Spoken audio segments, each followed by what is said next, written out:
హెబ్రీయులకు రాసిన పత్రిక 3వ అధ్యాయం 7-8 వచనాలు. అయినను ఏవేవి నాకు లాభకర్మలై ఉండెనో వాటిని క్రీస్తు నిమిత్తం నష్టముగా ఎంచుకుంటుని. లోకంలో లాభాలే, కానీ క్రీస్తుని బట్టి ఏంటవి?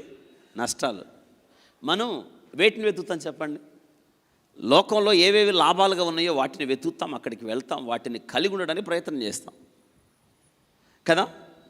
కానీ మనం లోక సంబంధమైన జీవితం జీవించడానికి, లోకములో అటువంటి వెతుకులాట చేయడానికి మనం లోకస్తులం కాదు. లోకము నుండి వేరు చేయబడ్డాం. మనం లోకమునైనను లోకములో ఉన్నదాన్నైనను మీరు ప్రేమించకూడదు. లోకములో ఉన్నదంతా కూడా నేత్రాశ, శరీరాశ, జీవపుడమ్మ. బైబిల్ అదే చెప్తుంది. యోహాను భక్తుడు అదే ఉపదేశం చేస్తూ ఉన్నాడు మనకి. ఆశ్చర్యం ఏంటో తెలుసా? పౌలు గారికి ఉన్న ఆధిక్యతలు ఎవరికి లేవు. చాలా ఉన్నాయి, చాలా చాలా ఆధిక్యతలు ఉన్నాయి. కానీ నష్టము అంటున్నాడు. నాకు తెలుసా, నాకు నష్టం. ఒక ట్రైనింగ్ సెంటర్ వాళ్ళు వచ్చారు నా దగ్గరికి. మీరు ఒక 45 days అమెరికాలో ఉండాలండి, మాకు ట్రైనింగ్ సెంటర్స్ ఉన్నాయి, టీచింగ్ ఇవ్వాలి అన్నారు. ఎన్ని రోజులు అన్నాను నేను? 45 రోజులు అంటే నేను రానన్నాను. వాళ్ళు అన్నారు, మీరు వస్తే మీకు చాలా మేలు జరుగుతుంది, ఉపయోగం ఉంటుంది అన్నాడు. నేను ఎందుకు రానో చెప్పాను.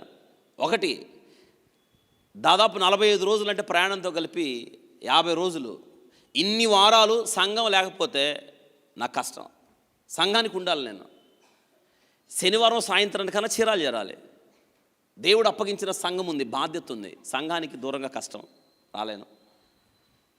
వ్యక్తిగతంగా సంఘంతో సంబంధం లేకపోతే వాళ్ళు అన్నారు, ఎవరినొకరిని పెట్టచ్చు కదా, ఇంత అవకాశం మళ్ళీ రాదన్నాడు. నాకు నష్టం, లోకపరంగా లాభమే. నేను రాలేను, నా వల్ల కాదు అన్నాను. వింటున్నారా? ఈ చిన్నదానికే మనం ఇంత గొప్పగా చెప్పుకుంటున్నామే. పౌలు గారిని ఏమనాలి?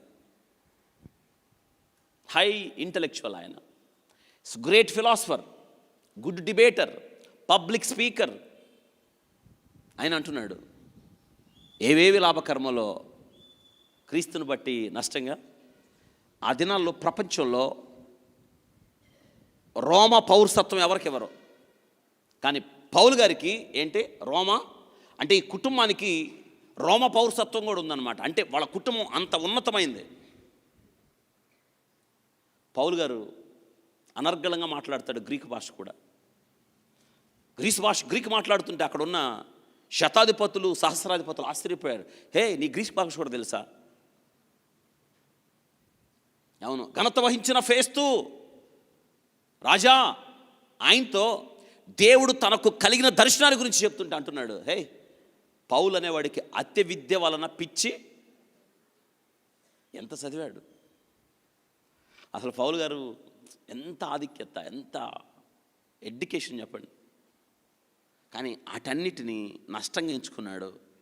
సువార్తను ప్రకటించుట ధ్యేయంగా పెట్టుకున్నాడు. సువార్తను ప్రకటించవలసిన భారం నా మీద లేకుండా చేద్దాం అనుకున్నాడు. సువార్తను ప్రకటించే వాళ్ళని చంపేయాలనుకున్నాడు. తిరిగి అదే సువార్త కొరకు శిరచ్ఛేదనం. It's the life of Saint Paul. అంత బాగా చెప్తున్నాడు చూడండి.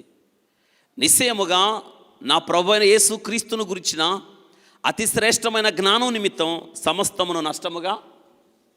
ఏ జ్ఞానం నిమిత్తం? అతి శ్రేష్టమైన, చెప్పండి, అతి శ్రేష్టమైన జ్ఞానం. ఎవరిది? మీరు చేయాల్సింది ఏంటంటే బైబిల్ చదవండి, వాక్యం నేర్చుకోండి, ధ్యానం చేయండి. ఎక్కువ ఎక్కువ ఎక్కువ బైబిల్ చదవడం, ఎక్కువ ప్రార్థన చేయడం. ఇదే కదా మీరు మన మీరు ఎక్కడున్నా చేయొచ్చు ఆ పని. మీరు ఉద్యోగం చేస్తున్న ఖాళీ ఉంటుంది, ప్రయాణాలు చేస్తున్న ఖాళీ ఉంటుంది, ఇంటి దగ్గర ఖాళీ. చూడండి, రోజువారీ జీవితంలో మీకు ఎంత సమయం ఉంది? అతి శ్రేష్టమైన జ్ఞానం, దేవుని వాక్యం చదవాలి. మహోన్నతుని విద్య ఇది, నేర్చుకోండి.